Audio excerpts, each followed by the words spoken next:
नमस्ते दोस्तों। हम अपनी रोज़मर्रा की ज़िंदगी में इतने मशगूल रहते हैं कि कभी उस सच के बारे में नहीं सोचते जो अटल है, और वो है मृत्यु। विज्ञान कहता है कि मौत सिर्फ शरीर के अंगों का काम करना बंद कर देना है, लेकिन क्या वाकई ऐसा है? क्या हमारी चेतना, हमारी रूह भी शरीर के साथ मर जाती है? प्राचीन ग्रंथों, विशेषकर गरुड़ पुराण और नियर डेथ एक्सपीरियंस (NDE) के हज़ारों के स्टडीज़ कुछ और ही इशारा करते हैं। आज हम एक ऐसी यात्रा पर निकल रहे हैं जहां से कोई लौटकर नहीं आता।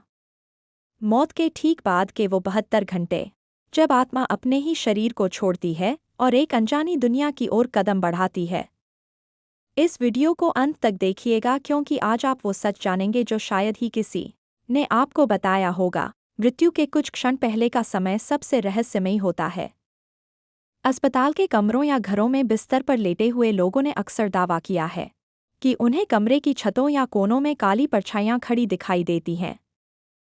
वे कुछ कहना चाहते हैं, पर उनकी आवाज़ नहीं निकलती। गरुड़ पुराण के अनुसार ये यमदूतों के आने का संकेत होता है। जैसे ही प्राण गले तक आते हैं, इंसान को अपना पूरा जीवन एक फिल्म की तरह दिखाई देने लगता है। वो हर पल, हर गलती, हर खुशी जिसे उसने जिया था, उसकी आंखों के सामने कौंध जाती है। जब दिल धड़कना बंद कर देता है और क्लिनिकल डेथ घोषित कर दी जाती है, तब असल में रूह का संघर्ष शुरू होता है। वो शरीर के ऊपरी हिस्से से बाहर निकलने की कोशिश करती है और उस समय उसे ऐसा दर्द महसूस होता है जैसे हजारों बिच्छुओं ने एक साथ डंक मार दिया हो। शरीर छोड़ने के बाद रूह तुरंत कहीं दूर नहीं जाती। वो कमरे की छत के पास तैरती हुई अपने ही निर्जीव शरीर को देख सकती है। उसे यकीन नहीं होता कि वो मर चुकी है।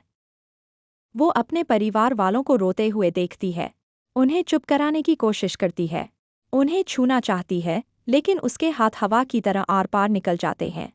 यहीं से उसे एक लंबी, अंधेरी सुरंग टनल दिखाई देती है। विज्ञान इसे दिमाग की कोशिकाओं का मरना कहता है, लेकिन रूहानी तौर पर यह उस पार की दुनिया का रास्ता है। सुरंग के अंत में एक प्रचंड सफ़ेद रोशनी होती है। कई लोग जो मौत के करीब से वापस आए, उन्होंने बताया कि वहां उन्हें अपने वो पूर्वज मिले जो पहले मर चुके थे। वे उन्हें आगे बढ़ने का इशारा करते हैं या कभी-कभी वापस जाने को कहते हैं क्योंकि अभी उनका समय नहीं आया। मौत के बाद के पहले 24 घंटे सबसे ज्यादा अटैचमेंट वाले होते हैं। आत्मा अपने घर की हर उस चीज से जुड़ाव महसूस करती है जो उसे प्यारी थी। वो अपने बैंक बैलेंस, अपने गहनों, अपने रिश्तों को बचाने की कोशिश करती है। इसीलिए हमारे शास्त्रों में कहा गया है कि मृत्यु के बाद जल्द से जल्द अंतिम संस्कार कर देना चाहिए, ताकि रूह को यह समझ आ जाए कि अब यह शरीर उसके रहने लायक नहीं बचा। जब शरीर को श्मशान ले जाया जाता है, तो रूह भी पीछे पीछे चलती है। अग्नि संस्कार के समय रूह को सबसे बड़ा झटका लगता है। उसे आभास होता है कि अब उसका भौतिक संसार से नाता हमेशा के लिए टूट गया। इस दौरान रूह की व्याकुलता इतनी बढ़ जाती है कि वो आसपास के लोगों को अपनी मौजूदगी का एहसास कराने की कोशिश करती है। क्या आपने कभी अंतिम संस्कार के बाद घर में अचानक कोई साया या खुशबू महसूस की है? वो शायद वही विदा लेती हुई रूह होती है। 72 घंटे बीतते बीतते रूह को यमदूतों द्वारा उस मार्ग पर ले जाया जाने लगता है जिसे प्रेतलोक का रास्ता कहा जाता है। यहाँ से उसे वो धुंधली दुनिया दिखनी बंद हो जाती है जिसे हम जानते हैं। अब उसके सामने एक ऐसा रास्ता होता है जहां न सूर्य की रोशनी है, न चांद की चांदनी। उसे सिर्फ अपने कर्मों के हिसाब से रोशनी या अंधेरा मिलता है। जिन लोगों ने जीवन में अच्छे कर्म किए होते हैं, उनका सफ़र शांत होता है, लेकिन जिन्होंने पाप किए होते हैं, उन्हें यमदूतों की डरावनी गर्जना और गर्म रेत पर चलने जैसी पीड़ा महसूस होने लगती है। यह तो सिर्फ 3 दिनों का सच है। अभी तो पूरे 13 दिनों का हिसाब और यमराज का दरबार बाकी है। 48 घंटे बीतते ही रूह को एहसास होने लगता है कि वो अब इस दुनिया का हिस्सा नहीं रही। अब उसके सामने है यमलोक का वो रास्ता, जिसके बारे में सोचकर ही रूह कांप जाती है। आज हम जानेंगे उस खौफनाक वैतरणी नदी का सच और यमराज के उन दूतों का चेहरा, जिन्हें देखकर पापी अपनी जान की भीख मांगते हैं। जैसे ही मौत को दूसरा दिन बीतता है, आत्मा के चारों ओर का वातावरण बदलने लगता है। अब उसे अपने प्रियजन नहीं, बल्कि दो विशाल और भयानक आकृतियां दिखाई देती हैं। यमदूत। गरुड़ पुराण के अनुसार जैसे ही मौत को दूसरा दिन बीतता है, आत्मा के चारों ओर का वातावरण बदलने लगता है। अब उसे अपने प्रियजन नहीं, बल्कि दो विशाल और भयानक आकृतियां दिखाई देती हैं। यमदूत। गरुड़ पुराण के अनुसार यमदूतों के बाल खड़े होते हैं, उनकी आंखें आग के गोले जैसी दहकती हैं और उनके हाथों में होता है काल का पाश, जाल। अगर इंसान ने जीवन में पुण्य किए हैं तो ये दूत उसे सम्मान के साथ ले जाते हैं। लेकिन अगर कर्मों का खाता पापों से भरा है तो रूह को जंजीरों में जकड़ लिया जाता है। आत्मा चिल्लाती है, रोती है, पीछे मुड़कर अपने घर को देखना चाहती है, लेकिन यमदूत उसे घसीटते हुए एक ऐसे मार्ग पर ले जाते हैं जहां न तो छाया है और न ही पानी। वहां की धरती जलते हुए लोहे की तरह गर्म होती है। यमलोक के रास्ते में एक ऐसी नदी पड़ती है जिसे पार करना हर रूह के लिए अनिवार्य है, वैतरणी नदी। यह कोई साधारण नदी नहीं है। कहा जाता है कि इस नदी में पानी नहीं, बल्कि खून, मवाद और सड़ी हुई चीजें बहती हैं।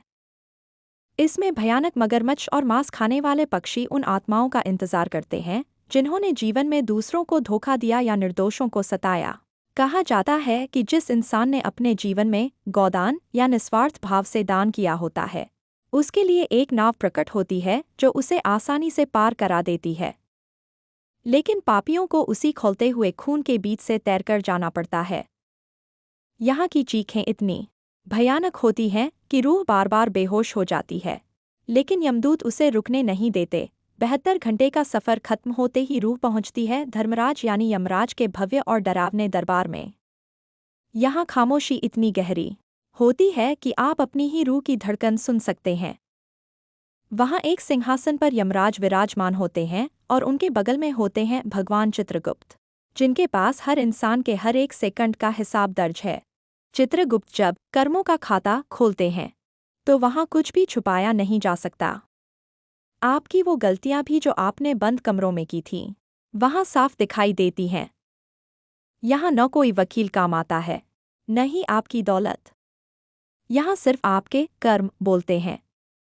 यही तय होता है कि आत्मा को नरक की उन 28 कोठरियों में भेजा जाएगा या स्वर्ग के सुख भोगने का अवसर मिलेगा। वैतरणी नदी के खौफनाक मंजर को पार करती है। अब हम उस जगह खड़े हैं जहाँ से इंसान के भाग्य का अंतिम फैसला होता है, यमराज की कचहरी। यहाँ न कोई झूठ चलता है, न कोई बहाना। आज इस सीरीज के आखिरी भाग में हम जानेंगे कि पापियों को नरक की उन 28 कोठरियों में कैसी सजाएं मिलती हैं और एक रूह को दोबारा इंसान का चोला पहनने के लिए किन अग्निपरीक्षाओं से गुजरना पड़ता है। वीडियो के अंत तक बने रहिएगा, क्योंकि पुनर्जन्म का सच आपके होश उड़ा देगा। चित्रगुप्त का खाता खुलते ही सजाओं का ऐलान होता है।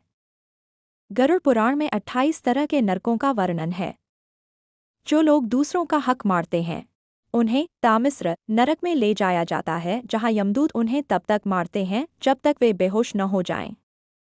जो लोग बेजुबान जानवरों को सताते हैं, उन्हें कुंभीपाक नरक में खौलते हुए तेल के कड़ाहों में डाल दिया जाता है। सजा का यह दौर केवल शारीरिक नहीं, बल्कि रूहानी भी होता है।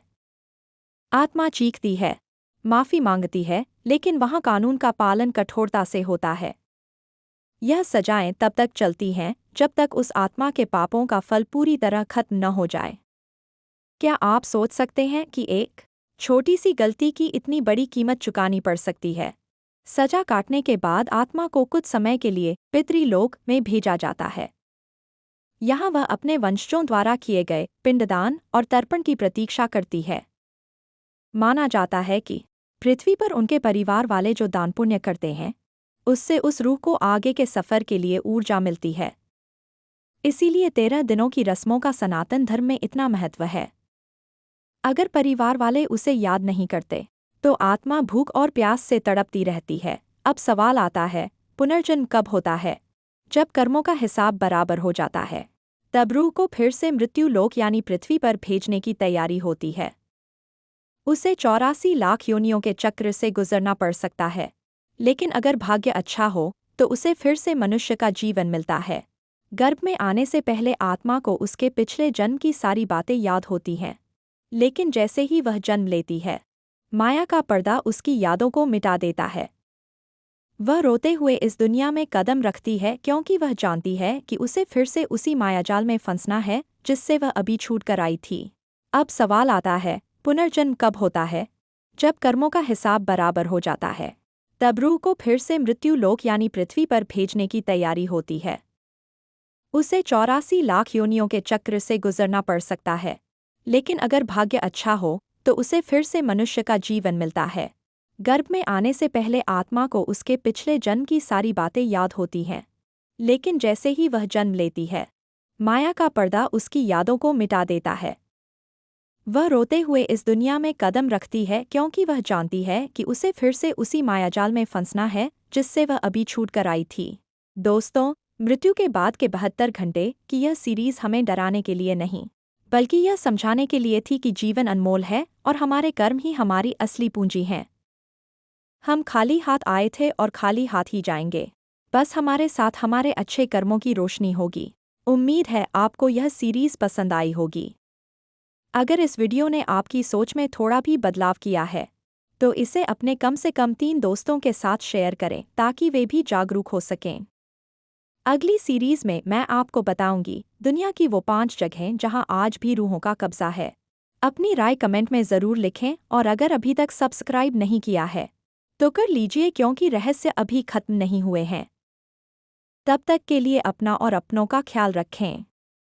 जय श्री कृष्ण।